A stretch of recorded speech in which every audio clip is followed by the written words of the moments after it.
Kathleen Kennedy wanted to say that anyone who comes onto the Lucasfilm fold to create a new Star Wars project is shown Lucas's 1977 movie because it's, quote, the gold standard of storytelling.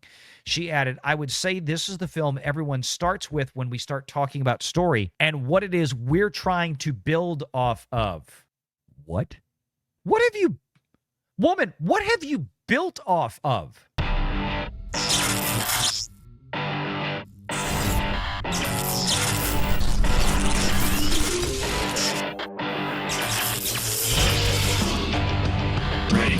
Online.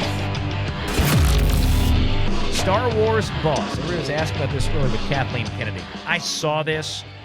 My reflex is don't expect to see the 1977 unaltered thing coming out on its own 4K release. I would love for that to happen. I'm not going to hold my breath. So here's the story. Kathleen Kennedy says it was remarkable that the first print of Lucas's 1977 original Star Wars was found and screened after decades. The discovery was called a miracle. Kathleen Kennedy made a surprise appearance on opening night of the BFI Film on Film Festival in London, where the ultra-rare original first print of George Lucas's Star Wars was being screened. The BFI's shocking discovery, the print, and the announcement that it would be screened publicly caused a stir among Star Wars fans earlier this year, as Lucas has always been vocal about his dislike of the print and famously went on to tinker with the movie. In the original print, 1977 movie's subtitle Episode 4 New Hope is not included in the opening crawl. And the famous scene set in Mos Eisley Cantina features Han Solo shooting the bounty hunter Greedo.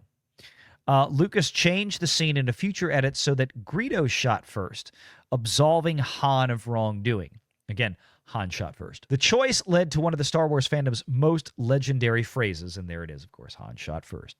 Lucas always defended his right to tinker with the original cut of Star Wars, notably telling the AP about the first print, I'm sorry you saw half a completed film and fell in love with it, but I want it to be the way that I want it to be. As a result, some Star Wars fans were uneasy about the original print's discovery.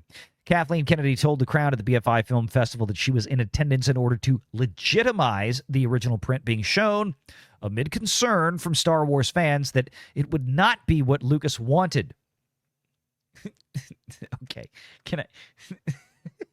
Okay, piss on you, woman. Just piss right on you, Kathleen. I'm sorry. The fact that you think that you showing up as an adjunct to legitimizing what George Lucas would have wanted is the biggest fucking joke I've ever read. I want to make sure I read this right. I'm cold reading this right now. Give me a break, bitch.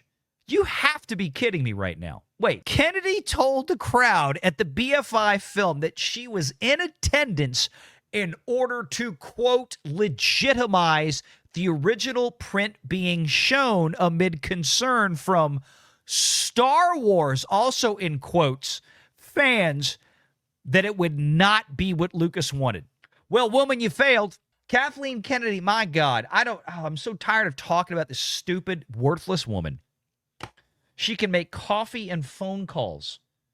And yes, she can bring aboard big, powerful actors back into big projects because of the men that she's worked with all these years. But oh my God, please, Hollywood, let's stop celebrating this woman. There are other women in Hollywood throughout time that have done actual, real pioneer work. Kathleen Kennedy just strapped herself to her husband and his friends and got where she is. And she's supposed to be here to legitimize the print, to make sure that people would know that this was what George Lucas, what are we talking about here? And they put Star Wars fans in quotes. You know why that is? Because Kathleen Kennedy still hates me. Kathleen Kennedy still hates you out there watching this. Remember, Kathleen Kennedy does not like and did not want to cater to the 50-year-old white men out there, the overwhelming vast majority of the Star Wars fans. Not the only ones, right? There were plenty of young black men and women, white women. There were plenty of men and women from the Far East, from all over the world, from Western Europe. Star Wars was a global phenomenon. But yes, actually, the white nerds here at home were by far and away the most financially lucrative fan base of this, that generated tens of billions of dollars of merchandise sales over the course of 30 to 40 years until Disney broke it. And now it generates by comparison. I'm so glad that Kathy was there to legitimize this. Oh, this is just beyond this woman's ego is second to none. Absolutely unfreaking believable. The print was in good enough condition to screen publicly. It's incredible folklore, said Kennedy. Even when I came into the company, there was endless conversation about where everything was and what was, in fact, the first print. And it's quite remarkable. What you're going to see is, in fact, the first print. I'm not even sure there's another one like it. It's that rare. There's so much tinkering that's gone on over the years and things that George decided, I'm going to change this, I'm going to try that. And then everybody kind of lost track of what was. Kathleen Kennedy wanted to say that anyone who comes onto the Lucasfilm fold to create a new Star Wars project is shown Lucas's 1977 movie because it's, quote, the gold standard of storytelling. She added, I would say this is the film everyone starts with when we start talking about story, George's intent, and what it is we're trying to build off of. What? What have you... Woman, what have you built off of? What have you built off of? All you did was take something that a far more talented person created, and then you graped it for your own social political garbage. You haven't built anything off of this. You've destroyed it. Why are we still having to talk about this bitch all these years later?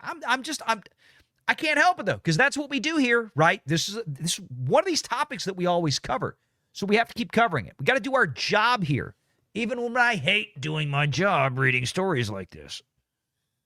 But my God, what you built off of. She's sitting here acting like she legitimizes what George Lucas did, and that she's acting in the best interest of this. I don't know. I have no idea what the hell she is even talking about here. The Acolyte, right? The Acolyte was totally building off of Lucas. I really hate, and this isn't just something particular to KK. I cannot stand stolen valor of this magnitude. I mean, and it's anytime I see this, somebody wants to sit around and act the fool, right? Pretending like they are the pioneer, they're the one that has done it all. Everything was so hard for them, and they're such a victim, and blah, blah, blah, blah, blah, acting like they've created. No, this is stolen valor talk. That's all this is. It's disgusting. This woman should be absolutely just scolded for this. It's ridiculous, legitimizing what George did that we're trying to build off of. You've destroyed it. Oh, the franchise is coming off the acclaimed second season of Andor. Great. Again, can we talk about the fact that all these articles miss the point that they picked away over $400 million on this second season, or close to it, which is an abomination. That is an abortion of money, okay? That is ridiculous. And it's humiliating. It should be embarrassing beyond belief that they spent this much on a television show that couldn't even pull a bigger audience than Judge Judy, Jeopardy, Wheel of Fortune, all those shows, bigger audiences than Andor. And they spent $400 million on this. Make sure you're subscribed to Valiant Renegade and join us every Sunday at 6 p.m. Eastern for the live show.